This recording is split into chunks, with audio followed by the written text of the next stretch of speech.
Grabe ang ginawa ni Stephen Holt kontra Converge, pati mga NBA players bumilib. Sino-sino? Tara, kwentuhan!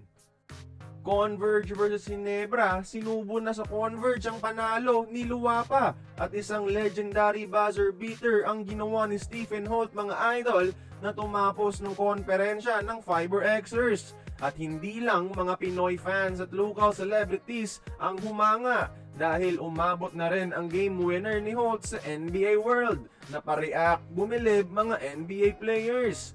Unang bumilib ay si Malik Fitz mga idol. Nagkomento ng fire emoji sa post mismo ni Holt sa game winner. Si Fitz mga idol ay dating forward ng Boston Celtics na nakapaglaro na rin sa LA Clippers at sa Utah Jazz from 2020 to 2022 mga idol.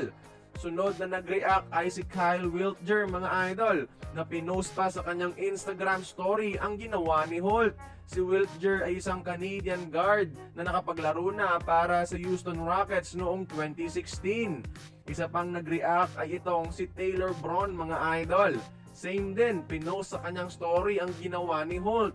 Si Taylor Braun naman mga idol ay isang guard na nakapaglaro na rin sa NBA G League team ng Utah Jazz na Salt Lake City Stars noong 2018. At ito pa, pati nga ang dating coach ng NBA G League team ng Milwaukee Bucks na si Lance Harris, nagkomento rin ng fire emoji sa post mismo ni Holt sa game winner. Si Harris ngayon ay ang associate head coach ng Dubai BC, ang dating kupunan ni 3D Ravenna sa EuroLeague.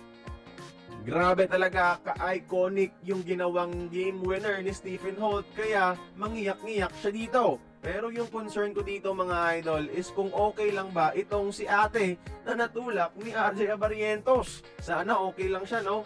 Sumali pa kasi eh. Anyways, kaya may mga NBA players na nag-react sa game winner ni Holt ay dahil former NBA G League star itong si Stephen Holt mga idol if hindi nyo alam.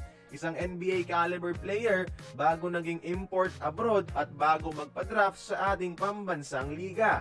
They noticed Holt and they noticed the NSD spirit, never say die attitude of Barangay Ginebra. Kaya kayo mga idol, in one word, paano nyo i-describe ang game winner ng isang Stephen Holt?